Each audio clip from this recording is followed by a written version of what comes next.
Hi, my name is Ramanan, and I'm the Mission Director of Atal Innovation Mission. The Atal Innovation Mission is a flagship initiative of the Government of India under the auspices of the Niti Aayog to create and promote an ecosystem of innovation and entrepreneurship across the length and breadth of our country. This is very important for India. India has never lacked for great innovators, great engineers, great scientists, great doctors, great artists or philosophers. You name it, India has all of them. Whenever they have had the chance to get an exposure to an ecosystem that enables them to arise to their full potential, they have done remarkably well.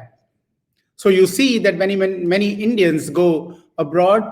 Today you have a Satya Nadella heading Microsoft, a Sundar Pichai heading Google, a Shantanu Narayan heading Adobe, several Indians heading major universities, world-class universities like Harvard Business School or Stanford University or Carnegie Mellon.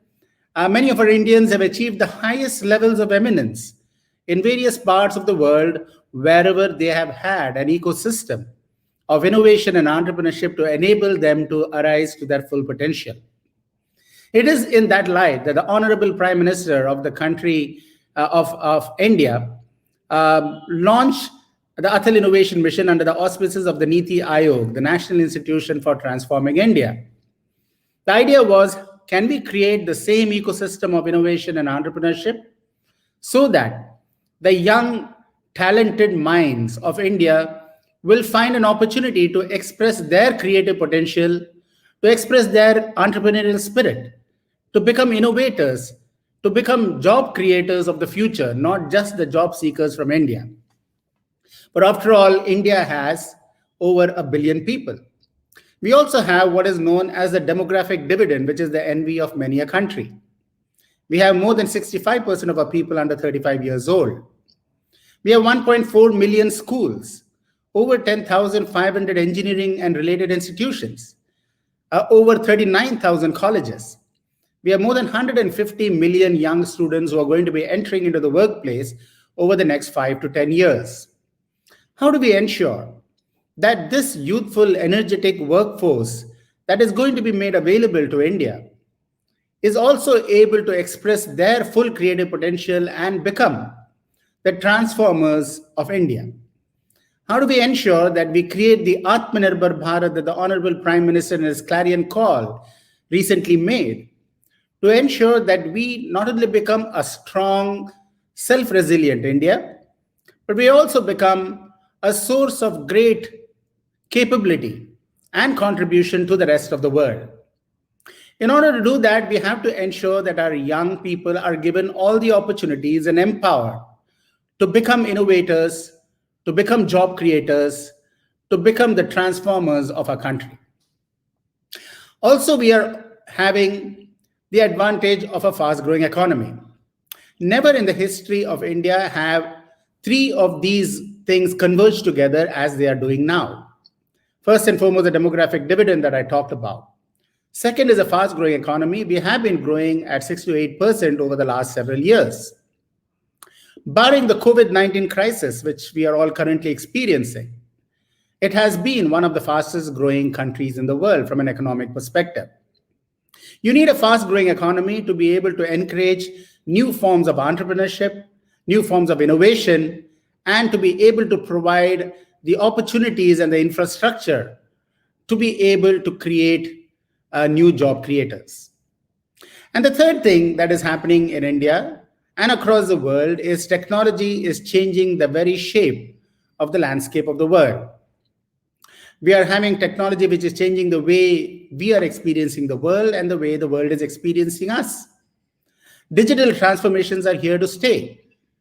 3D printing, robotics, Internet of Things or IoT, sensory technologies, computer software, advanced computing devices, mobile phones, and robotics is transforming the way we can envision new solutions that are needed in the marketplace.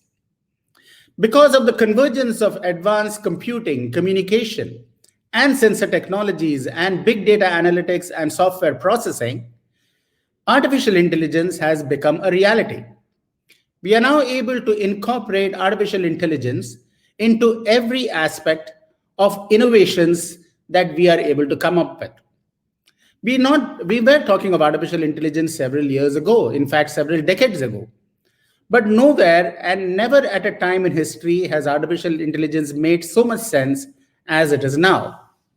And virtually, because of the large amounts of data that is being generated through sensor technologies or satellite technologies or communication technologies, and because of the ability to transmit these large amounts of data to very powerful processors or even small computers using nanocomputing or supercomputing facilities and so on, the ability to process all this data and create decisions out of this data, which is going to be helpful to society as well as to the economy, has become feasible.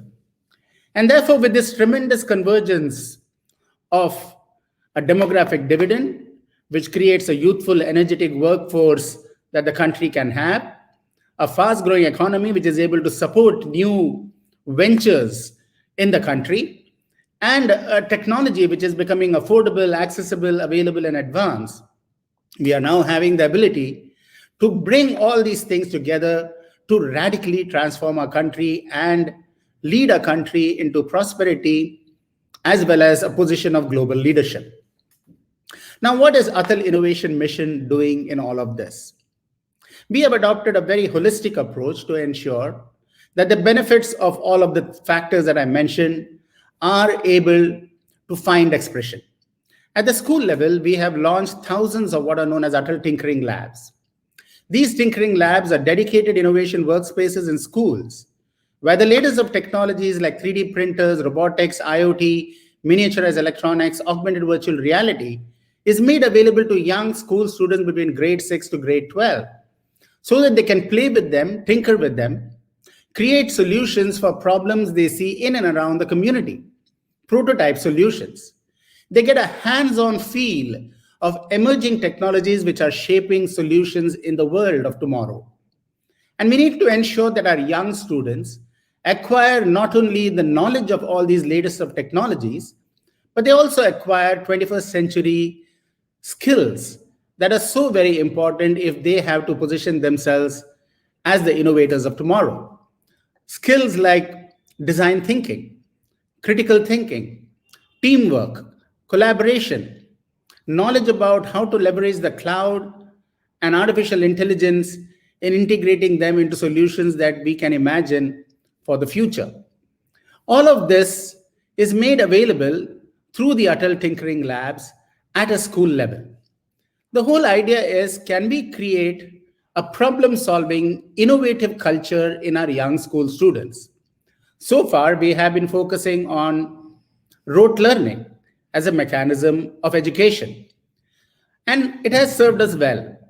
We have built, because of our focus on education, a $190 billion ITES industry. And that is serving us well, and that has also catapulted India as one of the knowledge capitals of the world. But it is also very important to realize and understand that what brought us here is not going to take us further unless we create problem solvers and innovators of tomorrow. And India has that potential. Like I said, we have never lacked talent. After all, an Abdul Kalam came from the small, humble town of Rameshwaram. From the humble town of Kumbakonam came Ramanujan, one of the finest mathematicians the world has ever seen, the genius mathematician who saw infinity. And there are countless examples of people who have come from the remote parts of the country to the highest levels of scientific or other achievements. That is what we want to enable on a mass scale.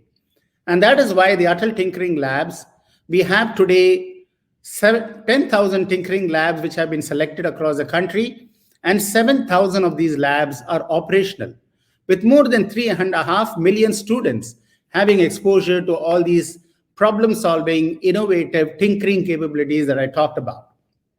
Now, not only that, you need to make sure that the teachers from all these schools get trained. And we have mentors who are able to fill the gap between what the industry needs and the knowledge of this technology, which the teachers may not have. So the Atal Innovation Mission has also created one of the largest mentoring networks in India called Mentors of Change.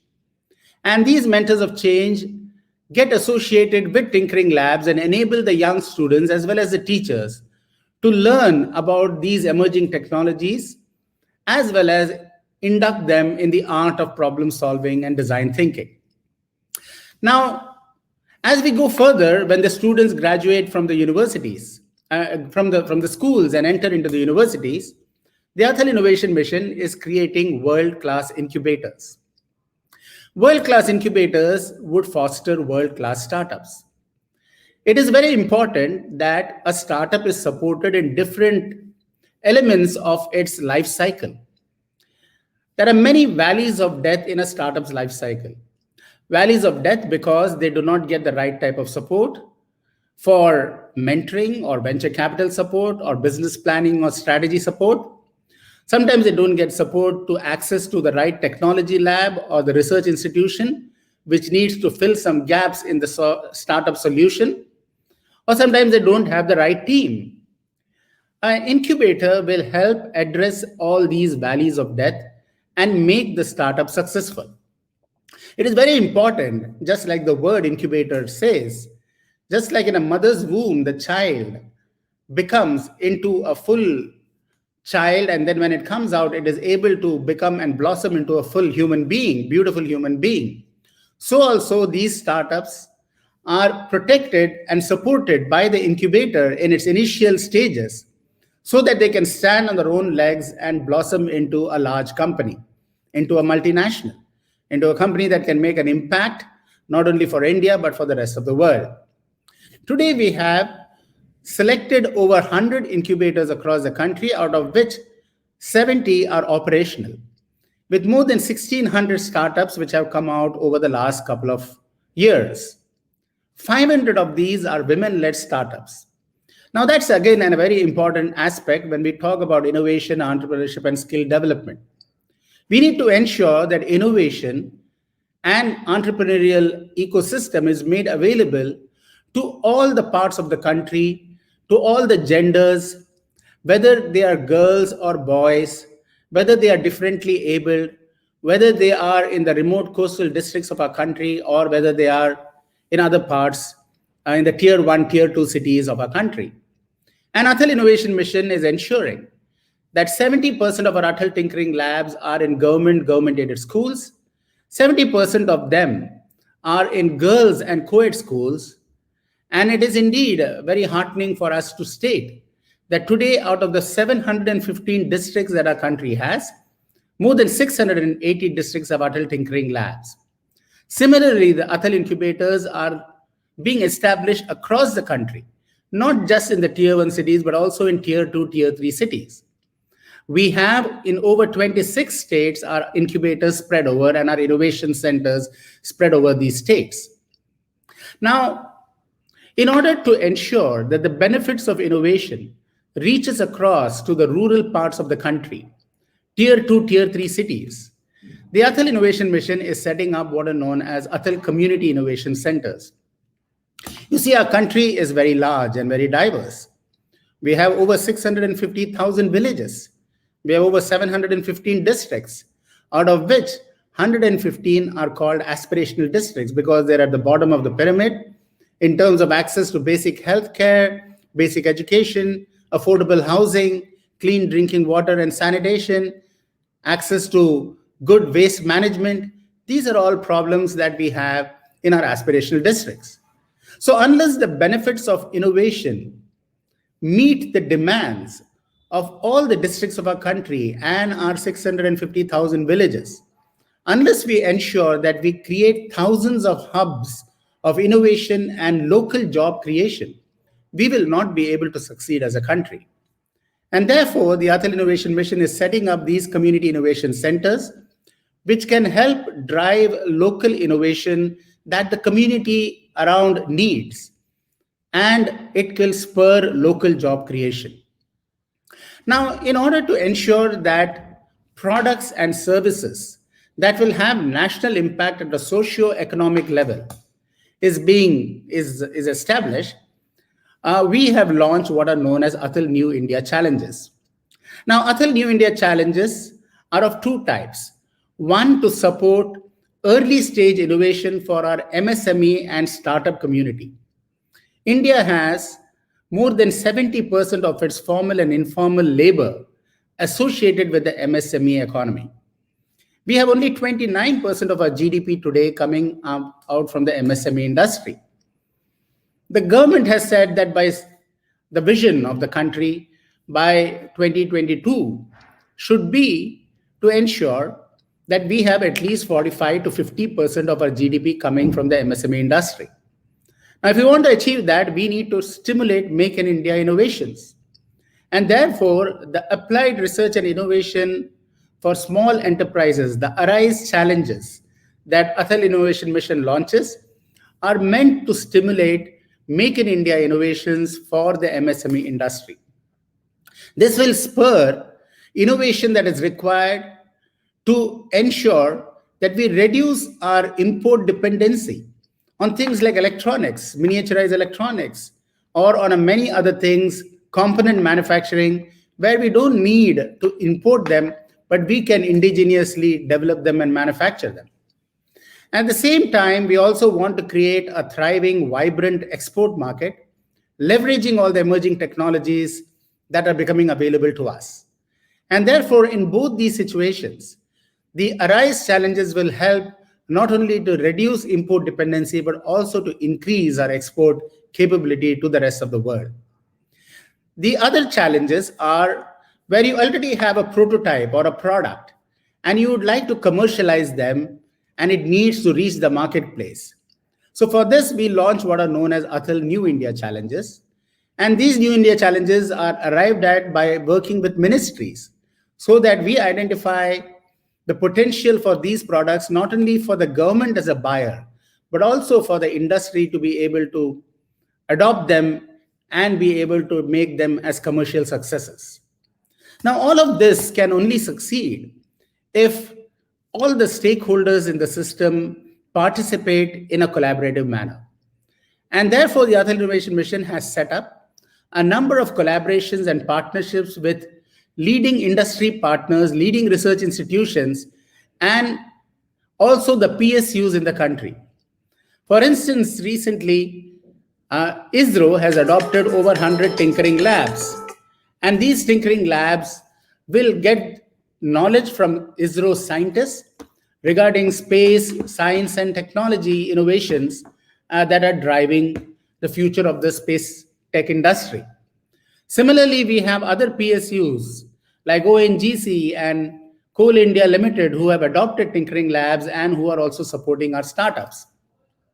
So it's very important that we have not only the PSUs, but also the corporate sector participating in all of this.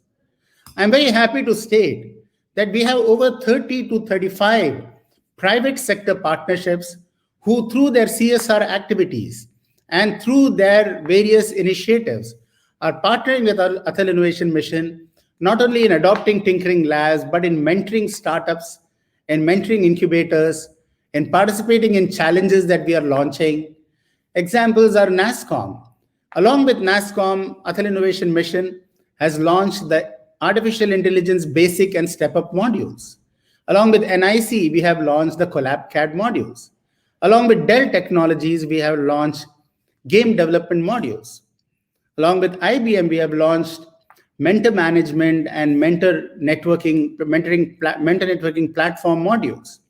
And along with many other partners, we are launching many things related to what the young students, not only in the schools, but also the universities and on incubators and startups need. Now, these initiatives are going to go a long way in creating a very innovative nation.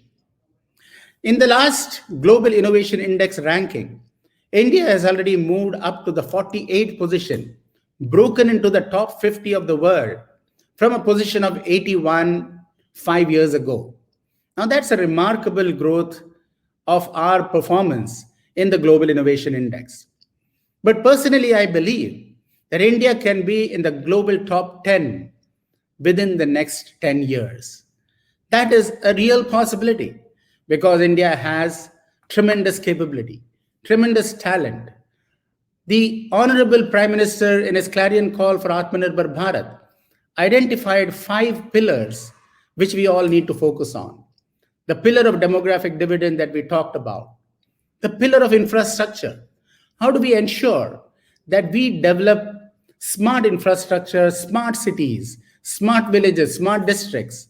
How do we bring the benefits of technology to be able to create a very smart infrastructure that will be extended by digital infrastructure?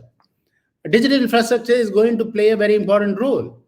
How do you ensure that products which are produced in Salem or in Sikkim get sold in San Francisco or in Seattle?